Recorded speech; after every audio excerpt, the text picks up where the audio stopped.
very limited forum. I believe what Mr. Chandan said is very apt, and he has given a good initiative so far as this theme is concerned. So I will be slightly aligned on those topics, but in a different direction altogether. So principally, Checkpoint is completely into security forum and one of the pioneers in network security. So I will take in a different direction altogether. So starting off,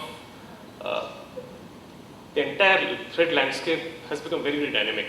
So indeed, as you can see that considered attacks has gone to the next level of targeted attacks, and the face is changing every moment. So in fact, if I talk of attacks, then China, which is, allow me to say this, that most of the hackers are indeed from China. Most of the attacks which is getting generated is also from China. So every second new malware is generated. So now, what is the principal objective? So we need to think from a different angle altogether, that what are the different attack vectors, if we can think, or let's say not even attack vectors, what are the different motives behind the attacks which has now been happening. So principally, if we think something of new term which has come up with something called hacktivism, I will explain what exactly it is.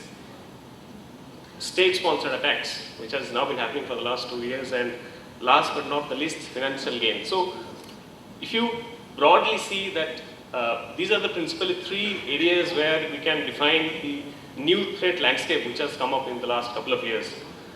Now, the black hat community, what we say is, let's say for example, now you have activists who fight for a cause with a definite objectives. Now, the moment, let's say recently which has happened, that people, those black hat community are objecting of the censorship in the net. Now, what they do is not the right way of doing it, and which indeed has affected a lot of government. Year 2011, a lot of biggies of the world got affected, including Nokia, Sony, RSA, and like those Lockheed Martin and all those organizations.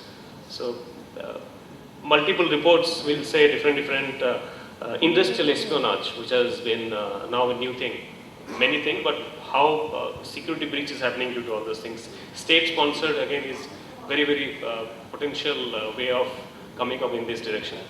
So now you can see the attack vectors have changed. Most important and most easiest way has been the social networking, because if you understand the worlds of Facebook, Twitter, which is not even a single person can live without these social networking tools which is happening. So starting from malicious attachments to phishing to removable media, all those are now part of attack vectors. So just to understand that there are 2 kinds of victims, okay? Like people target directly your organization and do multiple, then take up different ways to attack your organizations.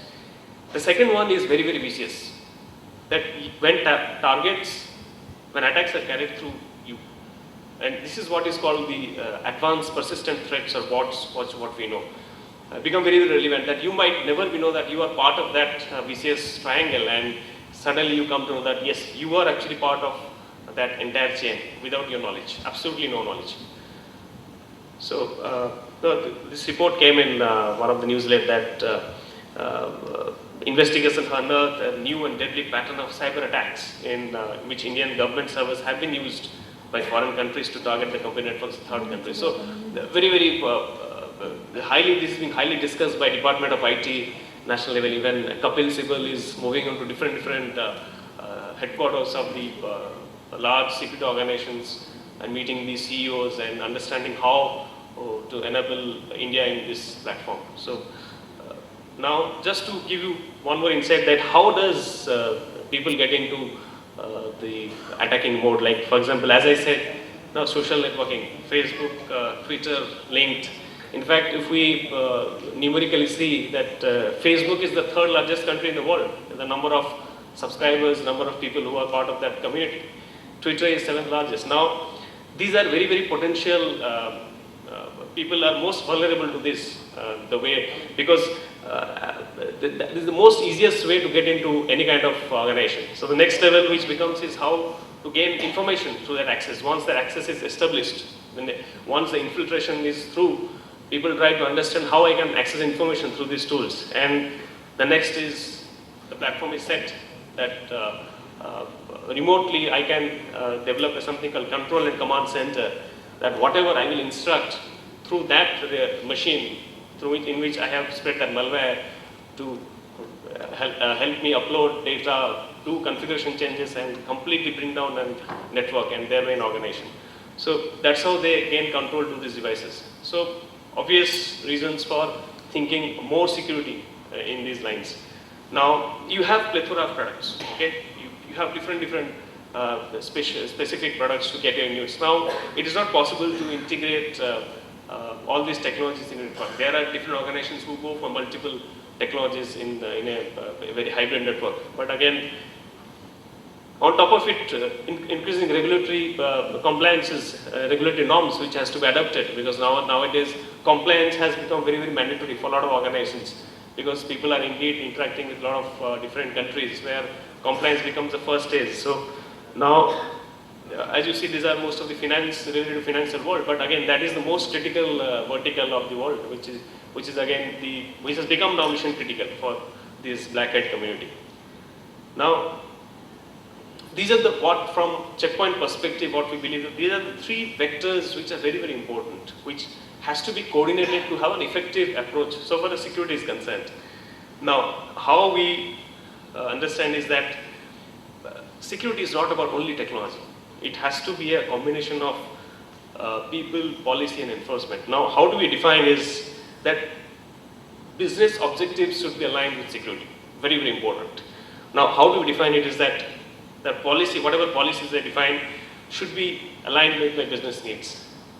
People should be involved in the security process. They should know that what is my company policies, what are the security guidelines, what are the threshold levels, all these things. And we should have the right products to enforce all these technologies. So it has to be a mix of all this to have an effective security approach. Now, so far as this topic which has been discussed today, like how SMEs can be enabled with amidst this threat landscape. Now, there's a couple of challenges that we have. We don't have so many security experts in this segment, dedicated security experts. Resources are limited, and people want very simple solution. So, and remote access has become very vital now. So now,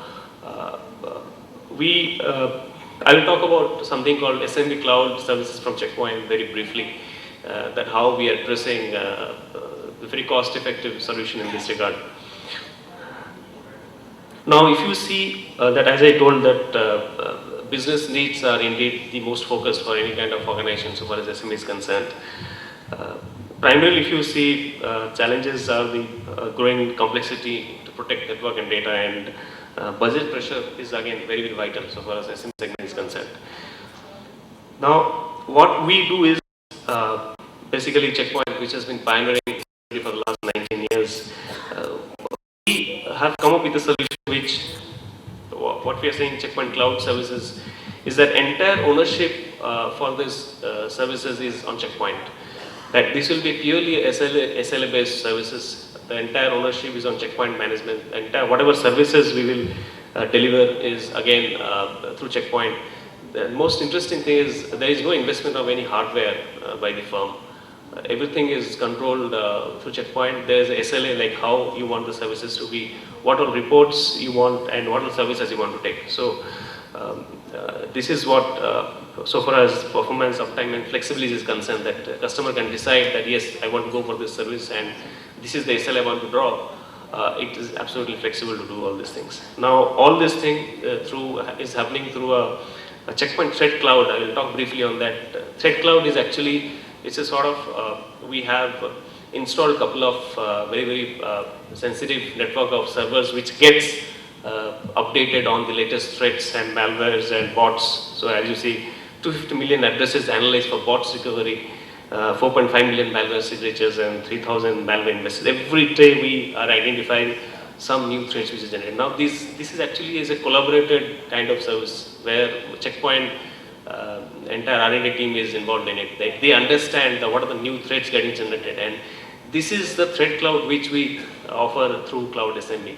So the primary two major security controls which are evolving now is bot and the sophisticated antivirus which is now required. The multi-pronged approach is what is the need of the hour to have an effective threat approach. So choose the connection type and just select the protection package, and that's it. You activate service and it's done. That simple way of service it is all about.